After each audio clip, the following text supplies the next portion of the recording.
SER Podcast. A veces no hay mensaje en la botella, a veces no hay más cera que la que arde. Los libros son las ventanas del cuerpo. La vida se parece a un tatuaje de calaveras y estrellas. Los abres y a través de ellos entra en ti la luz. A veces el amor fue solo un juego, a veces fui de cara y salió cruz, pero tuve el valor de encender otro fuego y después de las sombras viniste tú. La ventana de los libros, con Benjamín Prado.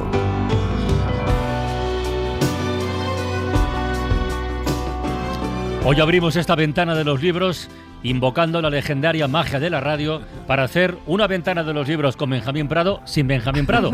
Al menos de momento. Javier Sagarna, buenas tardes. Hola, ¿qué tal? Director de la Escuela de Escritores. Emma Bello Espinós, hola, periodista cultural de La Ventana. Buenas tardes. Benjamín Prado acaba de comunicarme que está en un lugar de La Mancha no, en un lugar de Madrid que un hombre no quiere acordarse, en un tren de cercanías que últimamente, pues, en fin, están reproduciendo lo que hace años y años que dura en Barcelona, que ahí la gente de Barcelona conoce bien y que ahora se está extendiendo la epidemia a Madrid, que es que de repente un tren se para en una estación por un motivo. La última noticia era que ocurría algo en Atocha, y que ya informarían. Y el pueblo de Benjamín, que nos estará escuchando y al que le enviamos un abrazo muy cariñoso y del que esperamos y deseamos que llegue en algún momento de esta ventana de los libros, que ahora abrimos con un test de identidad. Me explico. ¿Cómo conocemos a alguien? ¿Cómo nos reconocemos? Bueno, pues nuestra lista de cosas favoritas, ¿verdad? Dice mucho de cualquiera de nosotros, de nosotras, ¿no? Yo qué sé, una canción, una comida o una película, una ciudad, un paisaje, ¿no? También un libro o el nombre de un autor o de una autora, ¿no? La editorial Alianza pidió a 3 autores que eligieran a su autor favorito de su catálogo y el resultado es una colección que se llama Dos tardes con... que yo quiero saber si eso está inspirado en lo del exministro Jordi Sevilla, que dijo Zapatero, y en 2 tardes te enseño todo lo que tienes que saber de economía. 2 tardes compuesta de momento por 3 ensayos de menos de 150 páginas, en los que cada uno de esos escritores contemporáneos recomienda a sus referentes, a sus favoritos, a los que les marcaron por algún motivo especial, ¿no? Sergio del Molino, que es editor invitado de la colección, eligió a Joseph Roth, Espido Freire a Jane Austen y Manuel Vilas a Kafka. Y todos ellos se asoman esta tarde a la ventana de los libros. Sergio del Molino está en Radio Zaragoza. Sergio, buenas tardes. ¿Qué tal? Muy buenas hola, tardes. ¿qué tal? Muy bien, muy bien. Espido Freire está en Radio Orihuela. Espido, buenas tardes. Hola. Buenas tardes, ¿cómo estáis? Es un placer escucharos y veros. Y Manolo Vilas, que les quiere dar envidia, como casi siempre que se asoma a la ventana. Manuel Vilas está en Venecia. Está en Venecia, sí, bueno, sí. Está en Venecia, sí, pero me voy a perder uno de tus abrazos mágicos y energéticos. Claro. Ya lo pusiste en un libro. Me gustaría y todo. estar en Madrid contigo. Claro, y con el pobre Benjamín, que está ahora atrapado en un tren. Eso pero igual yo no me lo creo, yo no me lo creo. Yo creo que Benjamín nos tiene acostumbrados, y cuando hace saraos, a llegar tarde para hacer entradas dramáticas. Bueno, en eso coincido contigo en que le gusta, eso sí es verdad. Quiere crear una leyenda, ¿no? Sí, pero yo creo que está tramando. Del piano que está detrás de Sergio en el momento. Yo me lo creo que está ahí atrapado, porque yo esto lo estoy viviendo cada 2x3 en Madrid, o sea que sí, está pasando. Que me lo creo. Está muy indignado. Yo creo que va a salir de ahí algún relato o alguna colección de relatos de para bastante, cercanías y yo, alguna cosa, ¿no? Alguna colección pequeñita de... Oye, vamos a lo que vamos. Por cierto, ¿creéis que está inspirado el título de la colección en lo de Jordi Sevilla y Zapatero? Porque me parece que, si es así, a mí me parecería muy bien. No sé si tenéis información al respecto. Tú manejas información. No. Lo mío era pura... ¿Intuición? Seguro. Intuición. Pues muy acertada, porque efectivamente es eso. Efectivamente. Era, de hecho, el título de trabajo principio eran en 2 tardes, ¿no? Yo te explico Kafka en 2 tardes, ¿no? Yo te explico, pero en Alianza lo fueron trabajando y lo llevaron a un registro más elegante, y entonces se ha convertido en un 2 tardes con, que es una cosa pues con más empaque, de pasar un 2 tardes conversando en lugar de que venga un propio como yo a explicarte algo complejísimo en un pispás. Manuel, pero dos tardes para Kafka no dan, ¿no? ¿O sí dan 2 tardes? Sí dan para despertar la pasión por Kafka, sí. Yo creo que Mi librito se lee perfectamente, y me lo han dicho, que además, que incluso me han dicho que se lee en una tarde, que eso no sé cómo tomármelo. Pero sí queda para... Sí, crear la pasión de una lectura en otro, yo creo que es un relámpago, es una fascinación que se transmite en una vibración, ¿no? Y eso, el libro que yo he escrito sobre Kafka, eso es lo que buscaba, que fuese una vibración que yo doy al lector para que se entusiasme con la idea de leer a Kafka, y yo creo que eso sí se cumple. Porque tú, Espido, por ejemplo, los libros, la aproximación, el contacto y la reacción que puedan generarte, ¿es de fogonazo o es de lluvia fina, de poquito a poco, de cuando has leído ya unas cuantas páginas o unos cuantos libros de un autor o de una autora, o es algo así que surge de repente? Yo creo que depende, y depende mucho de la edad que tengas, y depende también de cuál sea la vinculación emocional que entables en un momento determinado con ese autor. En el caso de Jane Austen, es que no puedo decir que me pillara desprevenida, porque es ya el tercer volumen que le dedico a Jane Austen. Yo te explico Jane Austen en 2 tardes, te lo explico en 5 minutos, te lo explico en un curso de 120 horas. ¿Qué necesitas? Yo te lo doy. ¿Cómo nace tu amor por ella? Para la mayor parte de los lectores, en el caso de Jane Austen, llega como una sorpresa, ¿no? Como una autora que pensaban que era una cosa, que era apacibilidad y vestidos de muselina y paseos bajo la lluvia, que de pronto nos descubre el alma humana, nos descubre la sátira y nos descubre la dignidad en el hecho de amar como se debe. Oye, pero ¿tú cómo te enamoras de ella? ¿Cuándo? No lo recuerdo. Fue en la adolescencia.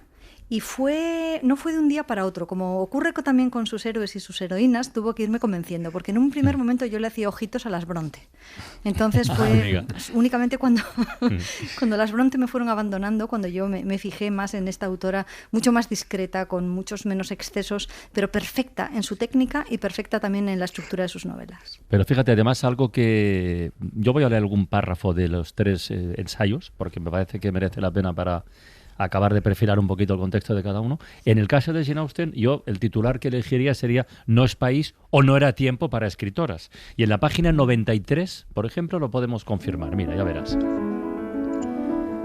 La figura de la escritora solterona, aferrada a la pluma y a sus historias, era a menudo una caricatura, menos frecuente que la de la mujer casada que había recibido una buena educación y contaba con el apoyo de su entorno para que sus obras se publicaran, que la viuda que recurría a los ingresos generados por las historias para mantenerse, o que la mujer separada o con una vida escandalosa que, más o menos abiertamente, compartía su vida y sus intereses con otros escritores y artistas. Para Jane, la certeza de que su obra merecía la pena se unía a la precariedad económica en la que siempre había vivido. Cuando sus allegados se enteraron de que había publicado un libro, hacía más de 10 años que luchaba por obtener sus derechos de autor y llevaba escribiendo más de 30. Hay que joderse, iba a decir, pero no quería yo. Pero qué retrato de una época, ¿no? Y qué confirmación de que como cuando se tiene algo claro en la cabeza...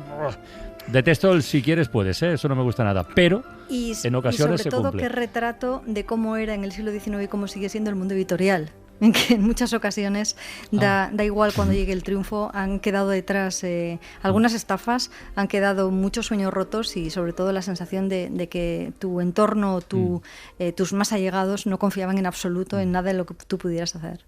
Estaba para los 3, porque una cosa es escribir un ensayo divulgativo sobre un autor y demás, pero aquí se trata de contagiar el entusiasmo. Sí. ¿Eso cómo se hace? Pues yo creo que desde el corazón, desde la víscera, intentando escribir en sentido contrario a como lo haría un académico y resaltando sobre todo el disfrute enorme que provoca la lectura. Yo creo que eso hay que dejarlo claro, ¿no? El por qué es importante para ti. Cuando tú cuentas por qué es importante, por qué te remueve, por qué te emociona esa figura literaria y los libros que ha escrito, yo creo que es muy fácil transmitir esa impresión y eso es una de los talentos que tiene un escritor y que a lo mejor no tiene tanto otra gente que practica otro oficio. Pero a ti, por ejemplo, ¿quién te contagia el entusiasmo por Joseph Roth? Pues a mí no me lo contagia nadie, me lo contagia el propio Joseph Roth. No, yo llego a él muy tarde. No es que viniera alguien diciendo, tienes que leer esto. No vino por que yo recuerde, no vino por ningún consejo. Yo creo que llegué a él solito, como silenciosamente, como se llega a muchos otros sitios, y muy tarde, no es una lectura de adolescencia como le pasa a Espido, es una lectura de madurez.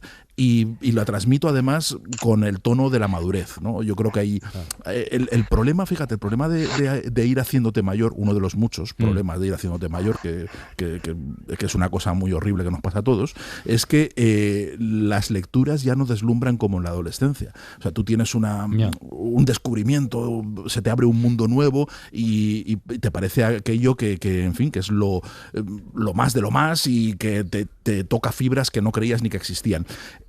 Con el paso del tiempo te crees que lo has leído todo y ya no te sorprenden las cosas tanto, ya te tocan otras cosas. Entonces, cuando ya de mayor, ya de adulto, te remueve un escritor como me remueve a mí Joseph Roth, yo creo que es porque está diciendo algo muy, muy, muy importante para ti, ¿no? Y eso yo creo que eres capaz de comunicárselo y de transmitirlo a los demás. Tal vez una de las pocas ventajas que tiene hacerse mayor, y hablo por experiencia propia, es que igual te equivocas menos.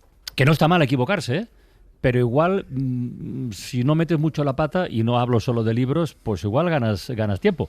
Eso es otra desventaja, de hacerse mayor, porque el gusto que da meter la pata de vez en cuando también.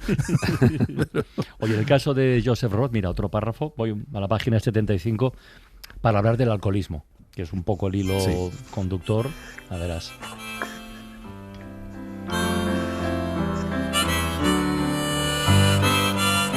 Roth no celebra la borrachera, o no siempre la celebra. A menudo, el alcoholismo se presenta como una maldición que condena a quien la sufre, pero lo más normal es que tenga el rostro doble, lejano, y sea una bendición y una maldición a la vez. El borracho se ensimisma y al volverse hacia sí y perder de vista las convenciones y los remilgos sociales, encuentra algo parecido a la felicidad, una liberación más bien. Pero al mismo tiempo, su adicción corroe y destruye el mundo alrededor. El borracho se debate entre el deleite de su borrachera y la culpa por la devastación que causa. La paradoja le atrapa y le consume sin que sea capaz de encontrar una salida. Ningún personaje de Roth se plantea dejar de beber como solución al dilema, porque el propio Roth no se lo planteó jamás. Pero eso no quiere decir que no fuera extremadamente consciente de lo que sucedía o que no lo lamentase.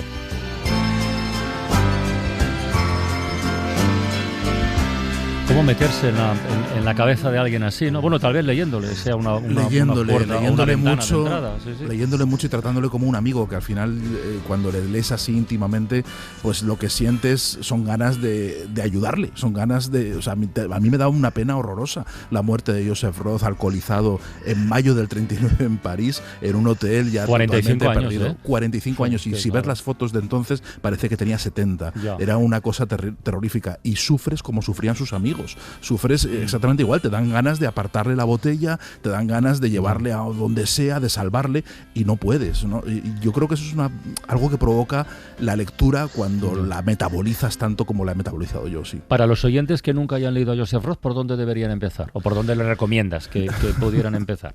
Yo recomiendo empezar a lo grande, por La Marcha Radetzky, que es su gran libro, su gran novela, la gran novela austrohúngara, la gran novela que cuenta el declive del imperio austrohúngaro hasta la Primera Guerra Mundial, ¿no? Es una novela familiar de 3 generaciones de los Trota, y que se parece muy poco al resto de su obra, que es mucho más breve, mucho más mucho más con parábolas, mucho más cuentística, incluso cronista, pero esta es su gran novela, y yo recomendaría empezar por ahí, porque creo que aunque es un libro raro, está todo Roth contenido en esa novela. ¿Y con Jane Austen, Espido?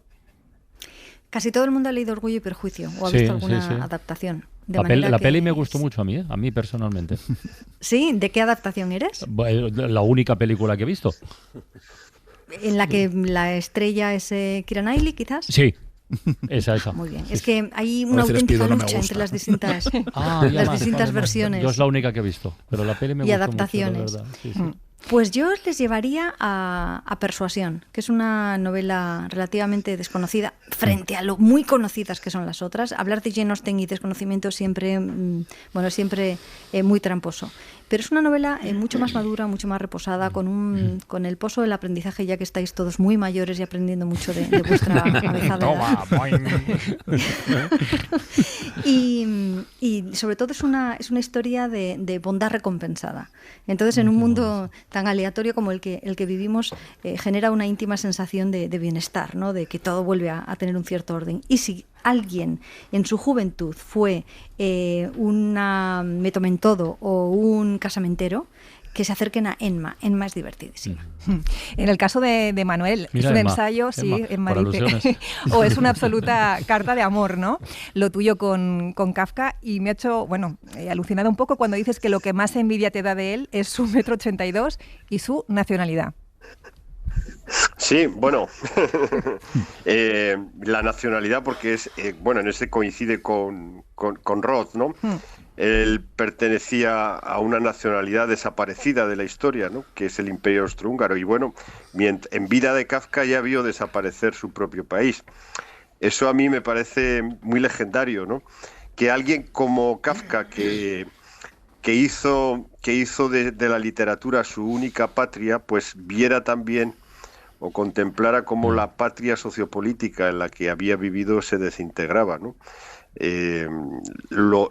Adorna la vida. La vida de Kafka es maravillosa, pero ese adorno final de que su propio país desaparezca, ya su manera de estar en el mundo es muy original, porque él era un judío de Praga, de una minoría lingüística, que era los judíos alemanes de Praga.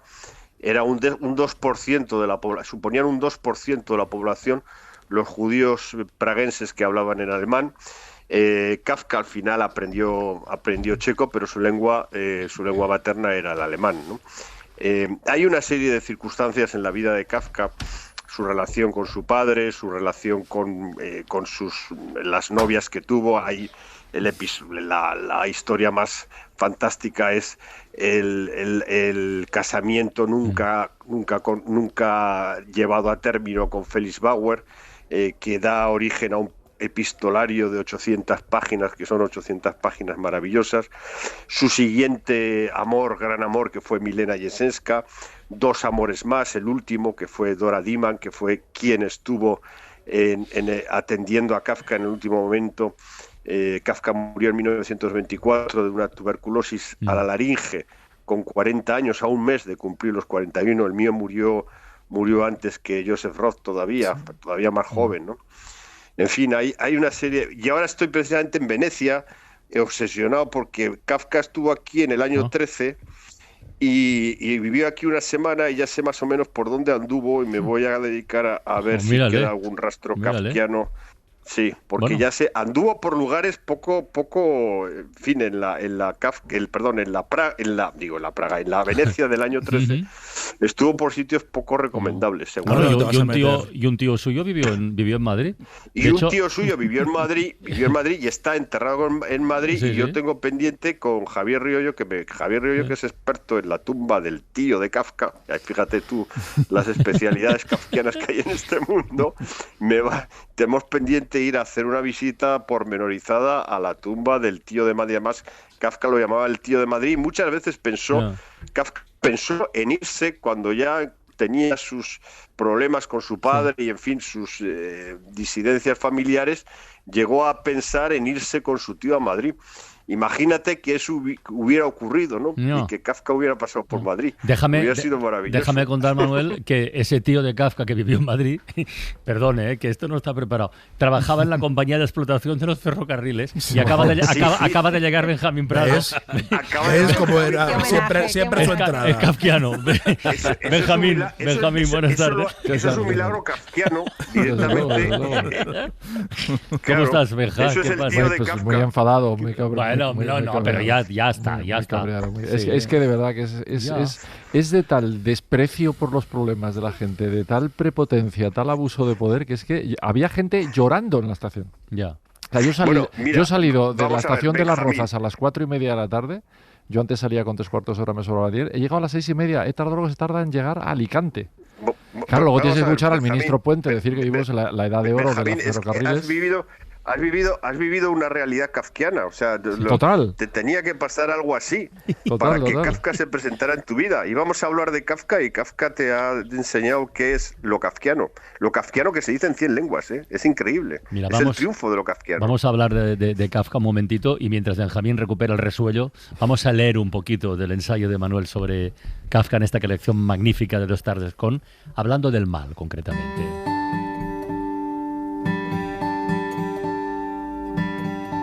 A veces pienso que el contenido fundamental de la obra de Kafka es el señalamiento del mal.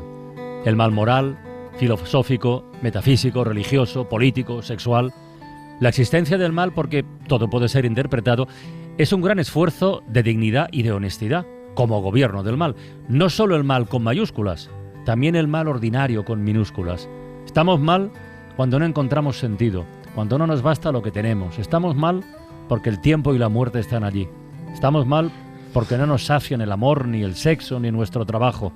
Estamos mal porque no sabemos estar bien sin renunciar a nuestra inteligencia. Simplemente estamos mal.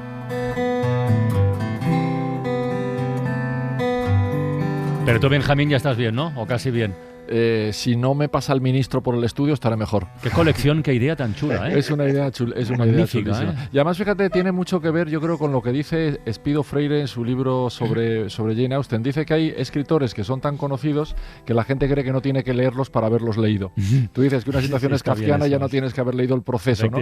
Entonces, que conviene pasar estas 2 tardes con ellos para darse cuenta que hay muchas cosas por saber de Kafka, Jane Austen, de Joseph Roth, ¿no? Yo las he leído con mucho placer, la verdad es una buena idea de Sergio del Molino. Y se leen efectivamente en menos de 2 tardes. Sí.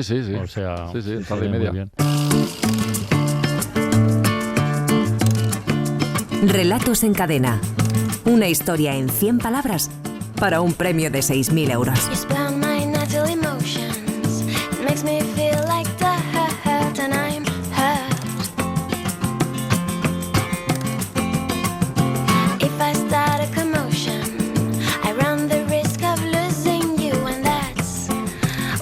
Faltan 23 minutos para que sean las 7 de la tarde, las 6 en Canarias, y aquí seguimos asomados a la ventana de los libros, ya con nuestro Benjamín Prado. Hoy tenemos final semanal del concurso de relatos en cadena. Hemos recibido 1.297 relatos a partir de la... Es verdad que veníamos de una final mensual, y han tenido más tiempo.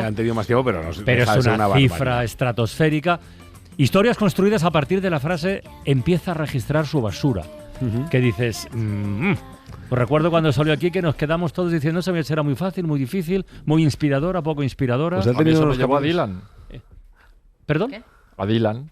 Uno de los tipos estudiosos más famosos de Bob Dylan es un tío llamado J. Weberman, que se dedicaba a registrar durante años su basura. Y así escribió una biografía contando lo que encontraba en la basura. Ya hacía tiempo que no salía por boca de Benjamín Bob Dylan, ¿eh? Bob Dylan, estaba ya yo echándolo de menos. No sabía eso. Sí. Este hombre podría encajar uno de los 3 tipos, sobre todo, que ha habido, ¿no? Porque ha habido, sobre todo, acosadores, policía y mucha pobreza. Son las 3 cosas que ha habido fundamentalmente dentro del tema. Entonces, este de Dylan yo creo que entraría bien en los acosadores, ¿no? Bueno, hoy tenemos un jurado de lujo porque además de los sospechosos habituales, Javier Sagarna, Emma Vallespinós, Benjamín Prado, Mara Torres, directora del Faro, que se incorpora en estos momentos a la ventana. Buenas tardes. Mara, buenas tardes. Hoy tenemos a Manuel Vilas desde Venecia, a Espido Freire desde Orihuela y Sergio Monidos de Zaragoza. Esto es la Radio Global. Y los 3 finalistas son Lluís Casals, Javier Ramos y Eduardo Martínez. Vamos a saludarles ya. Lluís Casals tiene 68 años, vive en Sant Just Desvern, cerquita de Barcelona. Está jubilado, fue piloto de aviación durante muchos años. Lluís, buenas tardes, buena tarde. Hola, buenas tardes, Carlos. Hostia, piloto de aviación durante ¿cuántos años? Bueno, pues empecé tarde, bueno, primero era profesor, me costó mucho llegar a ser piloto comercial, pero desde los 90. ¿Pero eras profesor de qué? ¿De profesor de escuela, de instituto? Sí, no era profesor de instituto, era maestro de taller de formación profesional, enseñaba mecánica. Sí. Y poco a poco, despacio, pues desde pequeño tenía ilusión por manejar máquinas y poco a poco empecé siendo piloto privado y muy despacio porque no tenía dinero, me costó 10 años y examinarme siempre por libre, comprando los libros, logré el título de piloto comercial y poco a poco fui subiendo hasta entrar en compañía. El que la sigue la consigue. ¿Y lo de escribir desde cuándo y de dónde te viene, Luis?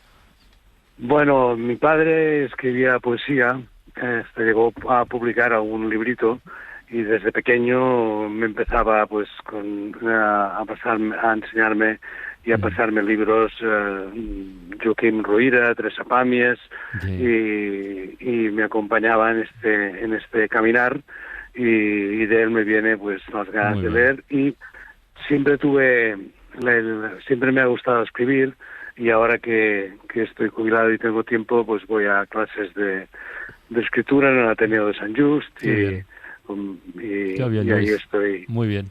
Oye, pues que tengas muchísima suerte, ¿eh? Muchas gracias. Javier Ramos tiene 50 años, es de Madrid, aunque vive en Murcia desde hace un montón de tiempo. Hemos hablado alguna vez con él, es funcionario de la Consejería de Agricultura de la región de Murcia y hemos hablado con él porque ha llegado como una veintena de veces Hemos hablado mucho en este montón de años que llevamos de concurso y ha llegado incluso en 2 ocasiones a la final anual. Y ahí está, ahí sigue en la carrera. Javier, buenas tardes. Hola, muy buenas tardes. ¿Tú llevas la cuenta de las semanas que te has colado en la final del concurso? Porque yo la perdía. No, yo también la he perdido ya. Llegó un momento algo que la perdí. Pero estará más cerca de 20 que de 15. Sí, más o menos. Sí. Es un especialista, podríamos decir. Pues lo mismo, Javier, que tengas mucha suerte, amigo. Muchas gracias. Y Eduardo Martínez tiene 34 años, también se cuela por vez primera en la final de nuestro concurso, vive en Fuenlabrada, es programador informático. Eduardo, buenas tardes, ¿qué tal?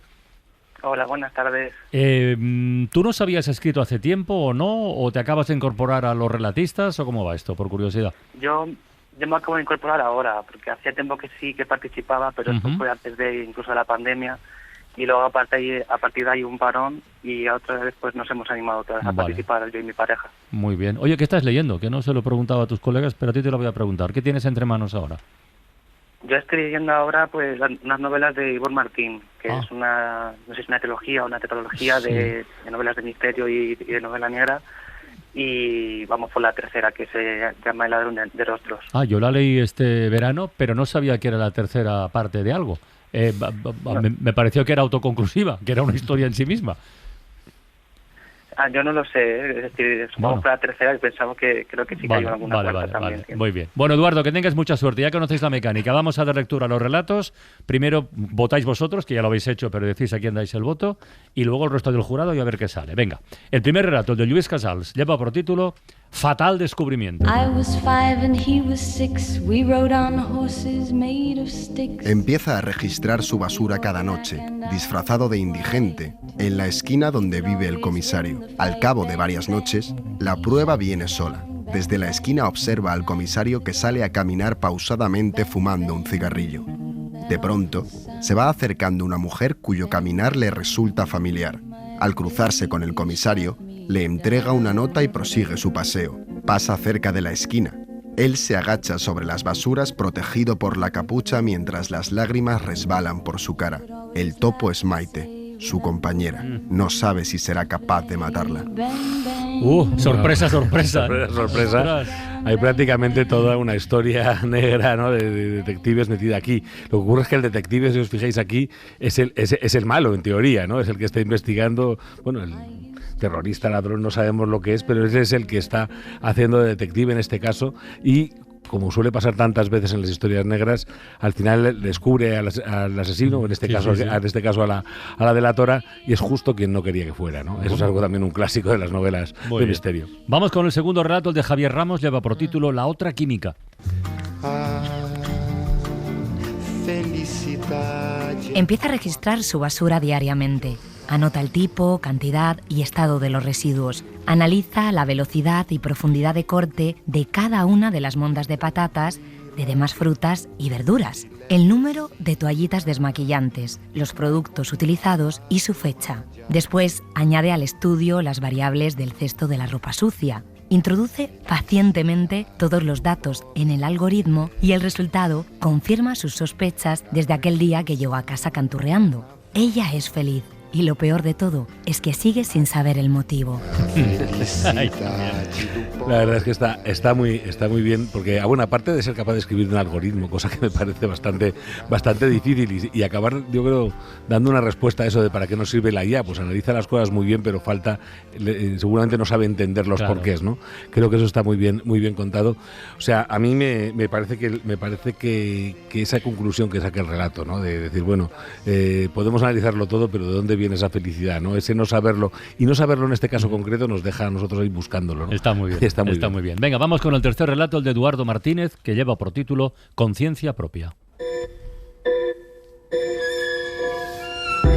empieza a registrar su basura. Se arrepiente de deshacerse del robot que su padre le regaló y que el óxido consumió con el tiempo. Para su sorpresa, lo encuentra de nuevo en su habitación, pero no le da importancia al pensar que alguien de la familia le tuvo más piedad y lo rescató. Lo extraño es cuando, al desvelarse en la noche, lo ve en primer plano en su mesilla, sobre todo porque recuerda perfectamente haberle quitado las pilas. Cuidado, cuidado.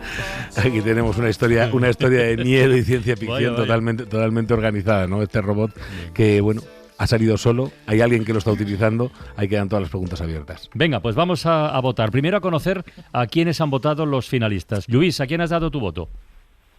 Yo he votado a Conciencia Propia. Que es el de Eduardo. Javier, ¿tú por quién has votado? Yo también he votado por Conciencia Propia. También Conciencia Propia. ¿Y Eduardo, por quién has votado? Yo he votado por Fatal Descubrimiento. Por Fatal Descubrimiento, que es Luis Casals. A ver, nuestros escritores invitados, que algunos tienen prisa. El veneciano, Manolo Vilas, ¿cuál de los tres te convence más? Yo he votado por el que ha escrito Javier Ramos, no recuerdo el título. La otra química. Ese, sí. ¿Espido Freire? Por el tercero, que es Conciencia Propia, ¿verdad? Sí, Eduardo Martínez, muy bien. ¿Y Sergio del Molino, desde Zaragoza? Pues yo por La otra química, me ha gustado. La otra química, que es de Javier Ramos. Oye, os despido a los tres, que sé que sobre todo Manolo y Espido tenéis cosas que hacer. Os agradezco muchísimo que os hayáis asomado a esta ventana de los libros, y a Sergio del Molino, que ha coordinado esta colección de 2 tardes con. Esperamos próximas entregas. Abrazos a los tres, ¿eh? Un abrazo. Un abrazo. Chao. Cuidaos mucho. Un abrazo. Chao. Cuidaos mucho. A ver, completemos la votación. Mara Torres, tú, venga. Muy difícil, ¿eh? Ya lo sé, como siempre, vaya sorpresa. Dice, a ver, tengo por aquí que no pierda los papeles. A ver, aquí está. Fatal Descubrimiento, Luis Casals. Luis Casals. Oye, el comisario, ¿qué era el comisario? Benjamín. Yo me sumo a Fatal Descubrimiento de Luis Casals también. ¿Sagarna?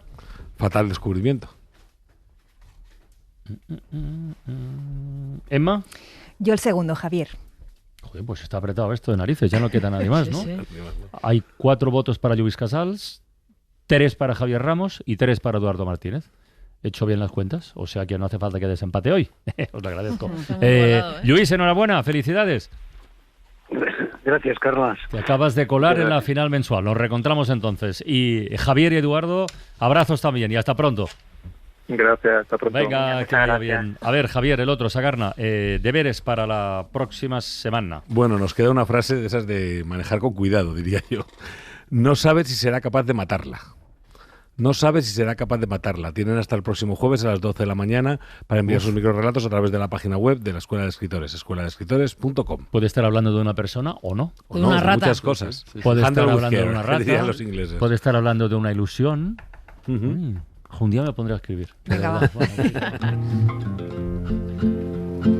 Y ese momento que pasa desde que vuela, antes que entre el aire de golpe, que algo dentro de mí se muera, tiene tu nombre.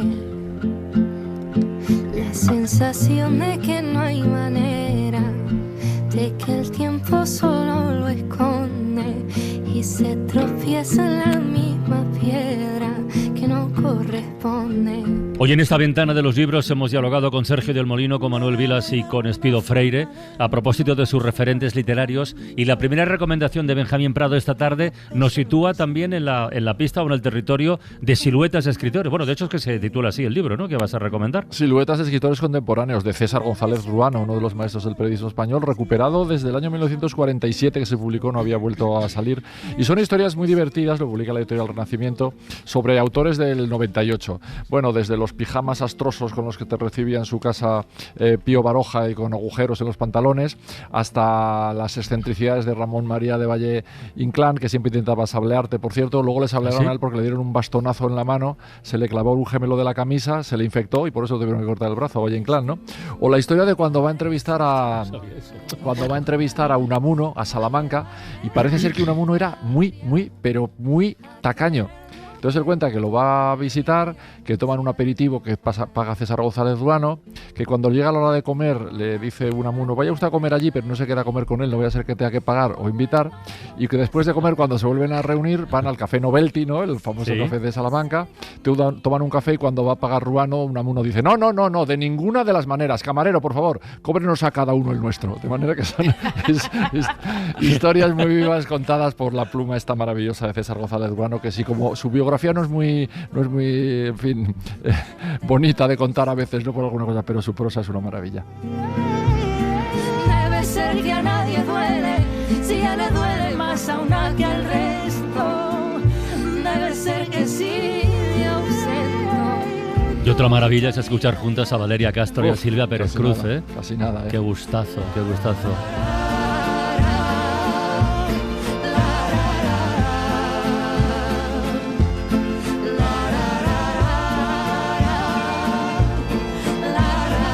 Bueno, y si de repente irrumpe Leiva, ¿qué pasa? Estás en tu mejor momento de largo. Puedes decirlo bien alto. La carrerilla y el impulso exacto. Lo has encontrado ya. La fiebre te ha subido a muerte en un rato. Hoy publica nuevo disco, hoy precisamente, sí, Leiva. Pero esto va de libros. Un disco que es una maravilla, por cierto, tengo que decirlo, yo lo he escuchado con mucha atención. Bueno, pues hubiera cumplido 100 años hoy Gerard Darrell, si hubiera seguido viviendo, el autor de Mi familia y otros animales.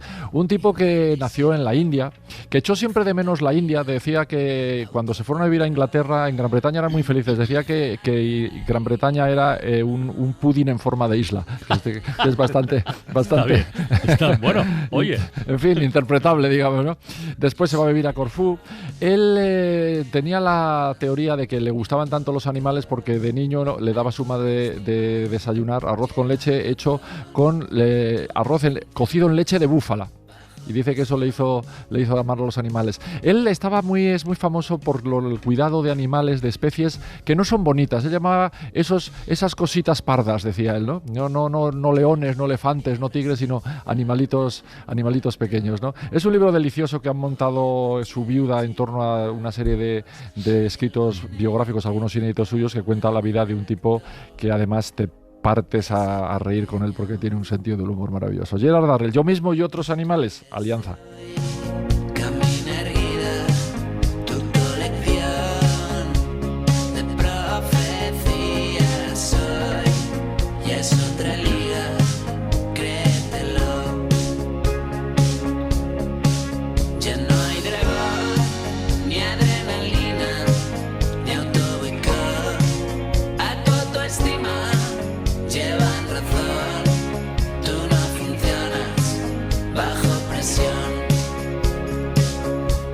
Y ahora, cuando faltan apenas 6 minutos para las 7 de la tarde, las 6 en Canarias, abrimos prematuramente, como cada día, la luz del faro. No es de noche todavía, ni es la hora del programa, pero como está aquí Mara Torres, habrá que hablar de cómo empieza el faro la semana, ¿o no? Perdón. Vamos a hacer el faro educar. Ah, ostras. Que no es enseñar, es educar. No es lo mismo, no es lo mismo. Entonces, como tengo a Antomeana, le preguntaba los valores que transmite el deporte. No le vuelvas a preguntar por el Sporting. ¿Cuáles son? Que palmó con el Tenerife, que está a nada del descenso. Y sufro, sufro por Antón, es que de verdad. Muchísimos futboleros. Luego tengo a un gato pardo al que le voy a preguntar si se puede educar el paladar. Y luego... ¿sabes que en España es obligatoria la escolarización entre los 6 y los 14 y 6 años? Pero hay gente que educa a sus hijos en casa. Y entonces vamos a entrevistar a un padre que educa a su hija de 10 años en casa porque es quien defiende lo que se hace en otros países, que es el homeschooling, que es la oportunidad o la posibilidad de educar. Educar no es lo mismo que enseñar, efectivamente. Esa matización es muy importante. En la promo sale... Porque sé que lo habéis comentado, sale una pregunta que dice si chascar al camarero... Eso. ¿No? Chascar creo que no es el verbo Vamos correcto. a escucharlo porque creo que vas a la UBI de cabeza. Sí. Fernando Galindo, un admirador, un esclavo, un amigo, un siervo. Me encanta esa película. ¿Cómo dirías que es una persona bien educada? Este es un mediocre y un salvaje. ¿Ah, sí? ¿Y mal educada? ¿Estudiaste en un colegio público? ¿Qué echaste de menos? ¿La educación sexual? ¿La educación emocional? ¿La educación económica? ¿Quién no te enseñó, pero te educó? Tú crees que tu perro está bien educado y el de los demás no. Los modales son... ¿La educación tiene que ver con los modales? ¿No soportas a la gente que chasca al camarero? ¿Que come con la boca abierta? ¿Que hace comentarios de cuñado? Oye, ¿qué? ¿Por qué te cuelas en la fila? ¿Que hacen siempre la 314 para colarse? Voy a ser maleducado. Ya puedes dejarnos tus mensajes de voz. Yo creo que no es chascar, es chasquear. Chascar al camarero sería partirlo en trocitos. Exacto. Si no es lo que tú quieres hacer, ¿no? Chasquear los dedos o incluso chistar al camarero. Sí, o sea, las patatas se chascan, pero sí. Pero ¿Las quiero patatas, preguntaros... ¿Las patatas se chascan? Chascan, sí, se trocean, eso sí. O sea, chascar la patata. Chafan, como chafar. Chascar, la abuela, como hacía la abuela en vez de cortarlas, tirar un poquito de ellas cuando estás cortando para que le salga huilla y salga más rica. Emma dice que sí. Sí. ¿A ti te consta? Sí, un poco de corte y chas. Sí, pero no es el... Y aparezco a tu lado. El gesto con los dedos. El gesto con los dedos es verdad que es chasquear. Mi pregunta es, al margen de que lo he dicho mal, ¿cómo llamáis al camarero vosotros? Yo normalmente con perdón. Vale. Perdone. Sí, claro. Perdone. Claro, yo también. Perdone. Estaba en una barra el otro día, en la barra de un perdona. bar, ¿no? Y entonces yo he sido siempre muy cortada para eso. Yo, perdón. Entonces venía el de al lado, oye, tal. Y yo veía que todo el mundo acababa teniendo lo que pedía, menos yo que seguía con él. Perdón. Entonces un tío de al lado me dio un cabezazo y me dijo, es que aquí las cosas no se piden así. Dije, perdón también. Entonces, ¿qué tengo que hacer? No, yo pero siempre me quedo la última y todo el mundo va poniéndose por encima a grito pelado. Jack Kerouac decía que la felicidad consiste en recorrer el mundo hablando solo con los camareros. Me parece no es una mala, no. Yo creo que sí sí tienen que ver los modales con la educación. Porque es una de las preguntas de la promoción. Sí. Yo creo que sí tiene que ver los modales con la educación. Y una persona que trate mal a un camarero, o como el otro día una señora que entró en la gasolinera diciendo, oye, que va muy lenta y tengo que ir al hospital. Pues te jodes, te esperas como todos y haces cola, o pides que te dejen pasar, pero no entras dando voces en la gasolinera. Yo creo que también creo que tiene que ver los modales con la educación. Yo también, Mucho. y también creo que la cultura y recibir una enseñanza correcta también te convierte en una persona mejor educada a ese nivel, ¿no? Yo me es acuerdo la importancia de educar a los Sí, hijos. You who are on the road must have a code. Luego salen como salen, o salimos como salimos, pero al menos intentarlo. And so become yourself, because the past is just a goodbye. Teach your children well. The father's hell did slowly go by, and feed them on your dreams. The one they picked, the one you'll know by. Don't you ever ask them why. If they told you, you would cry. So just look at them and sigh.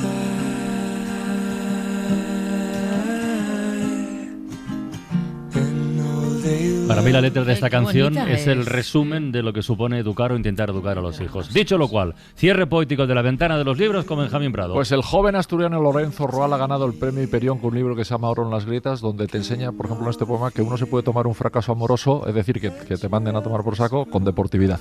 I know you've heard these words 100 other times before. Hace unas horas, otro amor de estos que me invaden el cuerpo cada día se me rompió y la ocupa que tengo festejando entre costillas sacó el tacón de aguja a pasear por mi reblandecido corazón. En noches como esta, repaso mis fracasos amorosos, veo alguna película, hablo con amigos, ceno de takeaway y me duermo escuchando canciones melancólicas. Se duerme mucho mejor cuando has desalojado a esa hija de la gran ausencia. No lo dudes, volverá a conquistar tu pecho aunque no pueda pagarse la fianza. Espero el nuevo día. Para no perderte ningún episodio, síguenos en la aplicación o la web de la SER, Podium Podcast o tu plataforma de audio favorita.